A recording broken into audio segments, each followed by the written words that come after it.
스톡옵션이 뭔지부터 알아보자. 스톡옵션. 요즘 스타트업이나 벤처기업에서 일하는 사람들이라면 한 번쯤은 들어봤을 단어죠. 그런데 정작 스톡옵션이 정확히 뭔지, 어떻게 작동하는지 제대로 아는 사람은 많지 않아요. 오늘은 이 스톡옵션에 대해서 차근차근 알아보려고 합니다. 스톡옵션은 영어로 스타크 옵션인데 한국 법률에서는 주식 매수 선택권이라고 불러요. 이 이름이 사실 스톡옵션이 뭔지를 정확히 보여주거든요. 주식을 매수할 수 있는 선택권, 즉 회사 주식을 살 수 있는 권리를 말하는 거예요. 좀 더 쉽게 설명하자면 회사가 직원에게 야, 너 열심히 일해. 그러면 나중에 우리 회사 주식을 지금 가격으로 살 수 있게 해줄게라고 약속하는 거죠. 만약 회사가 잘 되어서 주가가 올라간다면 직원은 옛날 싼 가격으로 주식을 사서 비싼 가격에 팔 수 있으니까 돈을 벌 수 있는 거예요. 예를 들어 볼게요. 김직원이 2022년에 스타트업에 입사했는데 그때 회사 주식 1주당 가격이 1만 원이었어요.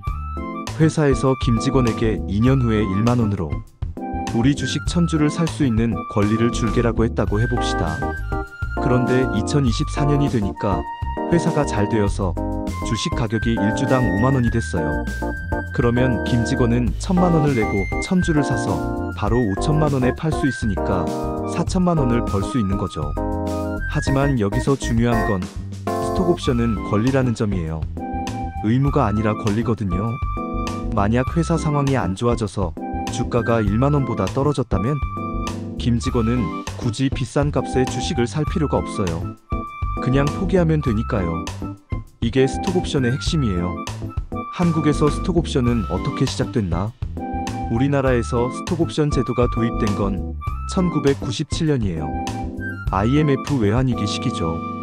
당시 정부는 경제 위기를 극복하기 위해 기업들의 경쟁력을 높이고 우수 인재를 유치할 수 있는 방법을 찾고 있었어요. 그래서 미국에서 이미 활발하게 사용되고 있던 스톡옵션 제도를 도입하게 된 거죠. 사실 외환위기 이후 우리나라 기업들은 큰 변화를 겪었어요. 많은 대기업들이 구조조정을 하면서 종신고용이라는 개념이 흔들렸고 동시에 새로운 벤처기업들이 생겨나기 시작했죠. 이런 상황에서 스톡옵션은 두 가지 목적을 가지고 있었어요. 첫 번째는 기존 대기업들이 우수한 인재를 붙잡아두는 것이었어요. 회사가 어려운 상황에서도 우리 회사가 다시 좋아지면 너도 같이 성과를 누릴 수 있어라는 메시지를 줄 수 있었거든요. 두 번째는 새로 생겨나는 벤처기업들이 돈은 없지만 우수한 인재를 영입하는 것이었어요. 당장 높은 연봉을 줄 수는 없지만 우리 회사가 대박나면 너도 대박날 수 있어라는 희망을 줄 수 있었죠. 실제로 2000년대 초반 삼성전자가 스톡옵션을 도입한 이후 수많은 임원들이 수십억 원의 차익을 얻으면서 큰 화제가 됐어요. 이때부터 스톡옵션이 진짜 대박을 낼 수 있는 제도라는 인식이 퍼지기 시작했죠. 상법에서 정하는 스톡옵션의 기본 규칙. 그런데 스톡옵션을 아무나 막 줄 수는 없어요. 왜냐하면 스톡옵션을 행사하면 새로운 주식이 생기거나 기존 주식이 이동하면서 기존 주주들의 지분이 희석될 수 있거든요. 그래서 상법에서는 스톡옵션 부여에 대해 엄격한 규칙을 정해놨어요. 상법 제340조 2에서 제340조 2호까지가 스톡옵션에 관한 조항인데 여기서 정한 기본 원칙들을 보면 이래요. 첫째, 누구에게 줄 수 있나? 상법에서는 스톡옵션을 받을 수 있는 사람을 명확히 제한해놨어요.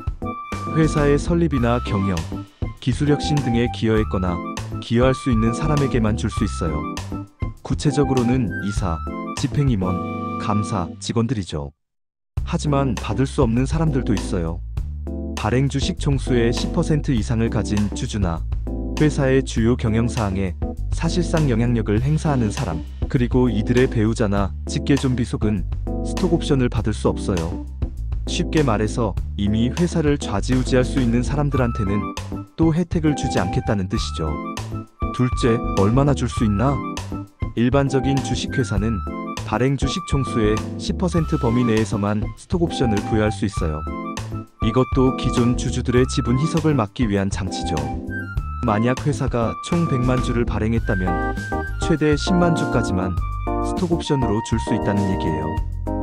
셋째, 언제부터 행사할 수 있나? 스톡옵션을 받았다고 바로 행사할 수 있는 건 아니에요. 상법에서는 주주총회 결의일로부터 최소 2년은 지나야 행사할 수 있다고 정해놨어요. 이건 직원들이 스톡옵션만 받고 바로 퇴사하는 걸 막기 위한 장치죠. 넷째, 어떤 절차를 거쳐야 하나? 스톡옵션 부여는 대표이사가 혼자 결정할 수 있는 게 아니에요. 반드시 주주총회 특별 결의를 거쳐야 해요. 출석한 주주의 의결권의 3분의 2 이상과 발행 주식 총수의 3분의 1 이상이 찬성해야 가능하죠. 그리고 주주총회에서 결의만 한다고 끝이 아니에요. 실제로 스톡옵션을 받을 사람과 계약서를 작성해야 비로소 효력이 발생해요. 정관에 뭘 써야 하나? 스톡옵션을 부여하려면 회사 정관에 관련 내용이 들어가 있어야 해요. 이건 상법에서 의무적으로 정하고 있는 사항이에요. 정관에 스톡옵션 관련 규정이 없으면 아무리 주주총회에서 결의하고 계약서를 써도 무효가 될 수 있거든요. 정관에 들어가야 할 내용들을 보면 1. 스톡옵션을 부여할 수 있다는 근거 조항. 2. 스톡옵션을 부여받을 수 있는 사람의 자격 요건. 3. 부여할 주식의 종류와 수량. 4. 행사 가격 결정 방법. 5. 행사 기간과 조건. 6. 스톡옵션 부여를 취소할 수 있는 경우.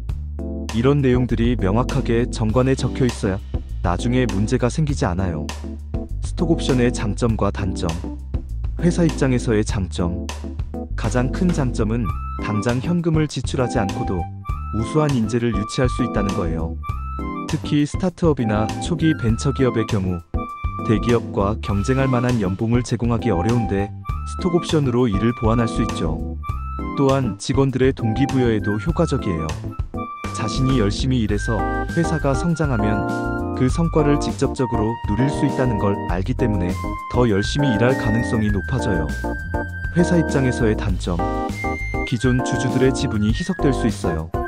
스톡옵션이 행사되면 새로운 주식이 발행되거나 자기 주식이 이전되면서 기존 주주들의 지분율이 줄어들죠. 또한 주가가 크게 오르면 상당한 비용 부담이 될 수 있어요. 회계상으로도 스톡옵션은 비용으로 처리되기 때문에 재무제표에 영향을 미치죠. 직원 입장에서의 장점. 회사가 성장하면 큰 수익을 얻을 수 있어요. 실제로 성공한 스타트업에서 초기 직원들이 스톡옵션으로 수억 원, 수십억 원을 벌어들인 사례들이 있죠. 또한 단순히 급여를 받는 것을 넘어서 회사의 주인의식을 가질 수 있어요. 자신의 노력이 직접적으로 자신의 수익과 연결되니까요. 직원 입장에서의 단점. 회사가 성장하지 못하거나 망하면 스톡옵션은 휴지 조각이 돼요. 아무런 가치가 없죠. 또한 스톡옵션을 행사할 때 세금 부담이 상당할 수 있어요. 행사 시점에서 근로소득세를 내야 하는데 실제로 주식을 팔지 않았는데도 세금을 내야 하는 상황이 생길 수 있거든요. 상장회사와 비상장회사의 차이. 스톡옵션을 받는 입장에서 가장 중요한 건 우리 회사가 상장회사인지 비상장회사인지예요. 왜냐하면 스톡옵션을 행사해서 받은 주식을 실제로 돈으로 바꿀 수 있는지가 달라지거든요. 상장회사의 경우 주식시장에서 언제든지 주식을 팔 수 있어요. 물론 시장 상황에 따라 가격은 변동하지만 적어도 팔 수는 있죠. 그래서 스톡옵션을 행사해서 받은 주식을 바로 현금화할 수 있어요. 비상장회사의 경우 문제는 비상장회사예요. 주식을 받았다고 해서 바로 팔 수 있는 게 아니거든요. 회사가 상장하거나 다른 회사에 인수되거나 아니면 다른 투자자에게 개별적으로 팔 수 있을 때까지 기다려야 해요. 최근에는 비상장 주식 거래 플랫폼들이 생기면서 비상장 회사 주식도 어느 정도 거래가 가능해졌지만 여전히 상장 회사에 비해서는 현금화가 어려워요. 그래서 비상장 회사의 스톡옵션을 받을 때는 회사의 상장 계획이나 매각 계획을 꼼꼼히 확인해 봐야 해요. 만약 회사가 계속 비상장 상태로 있을 계획이라면 스톡옵션의 실질적 가치는 제한적일 수밖에 없거든요. 자본시장법의 추가 규제. 상장회사의 경우 상법 외에 자본시장과 금융투자업에 관한 법률자본시장법의 추가 규제를 받아요. 자본시장법에서는 상장회사가 스톡옵션을 부여할 때 금융감독원에 신고하도록 하고 있어요. 이는 투자자 보호와 시장의 투명성을 위한 조치죠. 또한 스톡옵션 보유자가 임원인 경우 주식의 취득이나 처분 내역을 공시해야 할 의무도 있어요. 이는 내부자 거래를 방지하고 투자자들에게 정보를 제공하기 위한 것이죠. 스톡옵션 부여 절차 정리.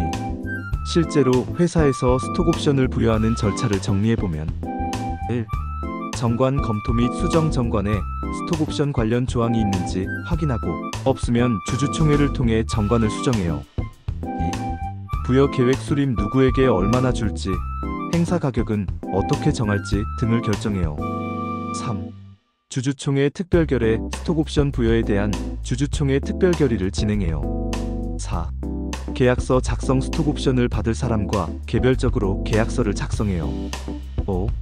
등기 스톡옵션 부여 내용을 법인등기부에 등기해요. 6. 신고 상장회사의 경우 금융감독원에 신고해요. 왜 스톡옵션이 중요한가? 결국 스톡옵션이 왜 중요한지 생각해보면 이건 단순히 돈의 문제가 아니에요. 물론 경제적 보상도 중요하지만 그보다는 회사와 직원이 같은 방향을 바라보게 만드는 제도라는 점이 더 중요해요. 전통적인 급여 체계에서는 직원이 열심히 일해도 회사가 잘 되는 것과 자신이 받는 보상 사이에 직접적인 연결고리가 약했어요. 하지만 스톡옵션이 있으면 회사가 성장할수록 자신도 더 많은 이익을 얻을 수 있으니까 진짜 주인의식을 가지고 일할 수 있죠. 특히 스타트업 생태계에서 스톡옵션은 거의 필수가 됐어요.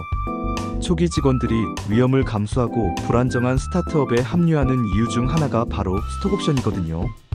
회사가 대박나면 나도 같이 대박날 수 있다는 희망이 있기 때문에 안정적인 대기업을 포기하고 스타트업을 선택하는 거죠.